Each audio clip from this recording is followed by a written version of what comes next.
नमस्कार दोस्तों, आज हम मौर्य साम्राज्य के महत्वपूर्ण प्रश्नों के बारे में चर्चा करेंगे। आप वीडियो को पूरा जरूर देखें। Question number 1। मौर्य साम्राज्य के संस्थापक कौन थे? Chandragupta Maurya. Question number 2। Justin ने चंद्रगुप्त मौर्य को क्या कहा है? सेंड्रोकोट्टस। Question number 3। किस नाटक में चंद्रगुप्त मौर्य के लिए वर्सल शब्द का प्रयोग किया गया है? मुद्रा राक्षस। Question number 4। मुद्रा राक्षस नाटक की रचना किसने की है? विशाख दत्त ने। Question number 5।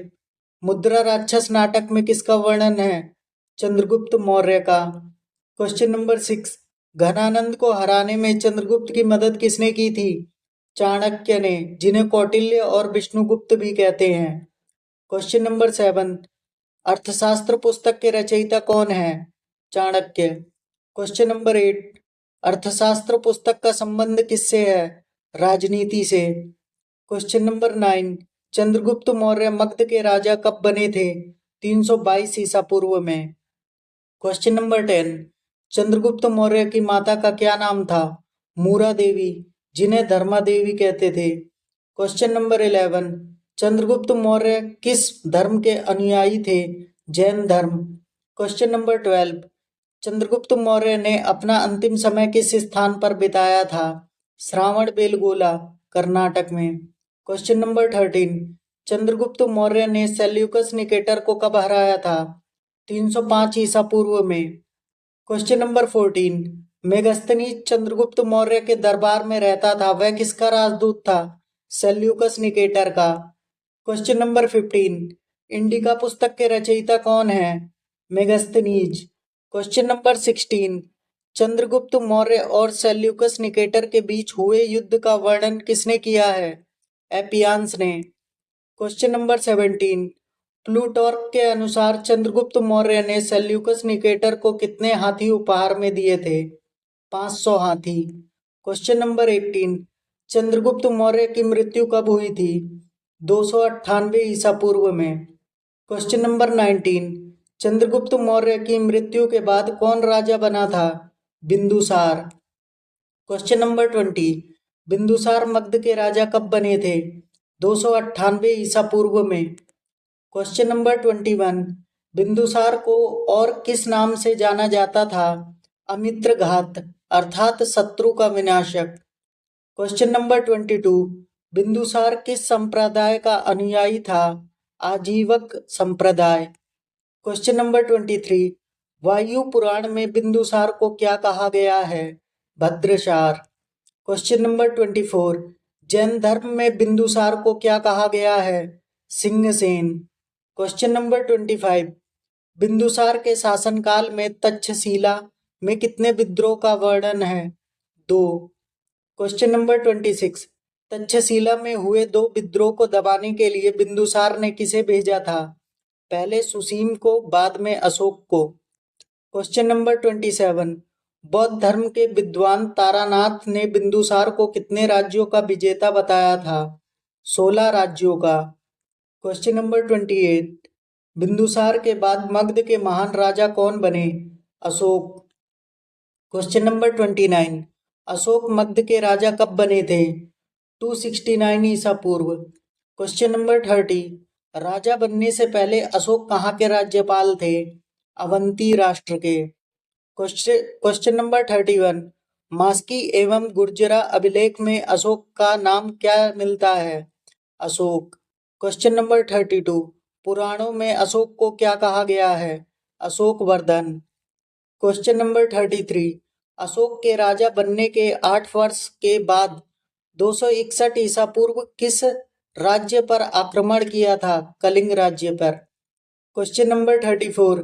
कलिंग की राजधानी क्या थी जिस पर अशोक ने विजय प्राप्त की थी? तोसली। Question number 35। अशोक को कलिंग के युद्ध के बाद किस बौद्ध भिक्षु ने बौद्ध धर्म की दीक्षा दी? उपगुप्त। Question number 36। अशोक ने किसके लिए बराबर की पहाड़ियों में 4 गुफाओं का निर्माण करवाया? आजीविकों के लिए। Question number 37।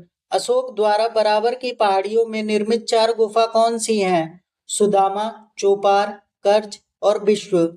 Question number 38। Ashok की माता का क्या नाम था? सुभद्रांगी। क्वेश्चन नंबर 39, अशोक ने अपने पुत्र महेंद्र और पुत्री संघमित्रा को श्रीलंका क्यों भेजा? बौद्ध धर्म के प्रचार के लिए। क्वेश्चन नंबर 40, भारत में शिलालेख का प्रचलन सर्वप्रथम किसके शासन में हुआ? अशोक के। क्वेश्चन नंबर 41, अशोक के शिलालेखों की खोज कब हुई थी? 1750 ईसा पूर्व में। क्वेश्चन नंबर 42, अशोक के शिलालेखों को किसने खोजा था? पादरेटी फैंथलर ने। क्वेश्चन नंबर 43, अशोक के शिलालेखों की संख्या कितनी है? 14। क्वेश्चन नंबर 44, अशोक के अभिलेख पढ़ने में पहली बार सफलता कब मिली थी? 1837 ईसा पूर्व में। क्वेश्चन नंबर 45, अशोक के अभिलेख सबसे पहले किसे पढ़ने में सफलता मिली थी? जेम्स प्रिसेप को। क्वेश्चन नंबर 46, अशोक के शिलालेख किस भाषा में थे और लिपि कौन सी थी? प्राकृत भाषा और ब्रह्मी लिपि थी। क्वेश्चन नंबर 47, अशोक की तीर्थ यात्राओं का उल्लेख किस शिलालेख में है? 7वें एवं 8वें शिलालेख में। क्वेश्चन नंबर 48, किस शिलालेख में कलिंग युद्ध का वर्णन है और अशोक के हृदय परिवर्तन की बात लिखी है? 13वां शिलालेख। क्वेश्चन नंबर 49, अशोक के स्तंभ लेखों की संख्या कितनी है? 7। क्वेश्चन नंबर 50, अशोक के स्तंभ लेख किस लिपि में लिखे गए हैं? ब्रह्मी लिपि में। क्वेश्चन नंबर 51, कौशाम्बी अभिलेख को क्या कहा जाता है? रानी का अभिलेख या प्रयाग प्रशस्ति। क्वेश्चन नंबर 52, अशोक का सबसे छोटा स्तंभ लेख कौन सा है? रुम्मीदेई। क्वेश्चन नंबर 53, अशोक का सबसे लंबा स्तंभ लेख कौन सा है? 7वां स्तंभ लेख। क्वेश्चन नंबर 54, मौर्य प्रांत अवंती राष्ट्र की राजधानी क्या थी? उज्जैनी। क्वेश्चन नंबर 55, अशोक के समय मौर्य साम्राज्य में प्रांतों की संख्या कितनी थी? 5। क्वेश्चन नंबर 56, प्रांतों को और किस नाम से जाना जाता था? चक्र। क्वेश्चन नंबर 57, मौर्य साम्राज्य के समय बिक्री कर के रूप में मूल्य का कौन सा भाग वसूला जाता था? 10वां। क्वेश्चन नंबर 58, बिक्री कर न देने वाले व्यक्ति को क्या दंड दिया जाता था? मृत्यु दंड। क्वेश्चन नंबर 59, मौर्य साम्राज्य में सरकारी भूमि को क्या कहा जाता था? सीता भूमि। क्वेश्चन नंबर 60, स्वतंत्र वेश्यावृत्ति को अपनाने वाली महिला क्या कहलाती थी? रूपा जीवा। क्वेश्चन नंबर 61, नंद साम्राज्य का विनाश करने के लिए चंद्रगुप्त मौर्य ने किस राजा की सहायता ली थी? कश्मीर के शासक परवतक की। क्वेश्चन नंबर 62, मौर्य साम्राज्य का अंतिम शासक कौन था? भद्रथ।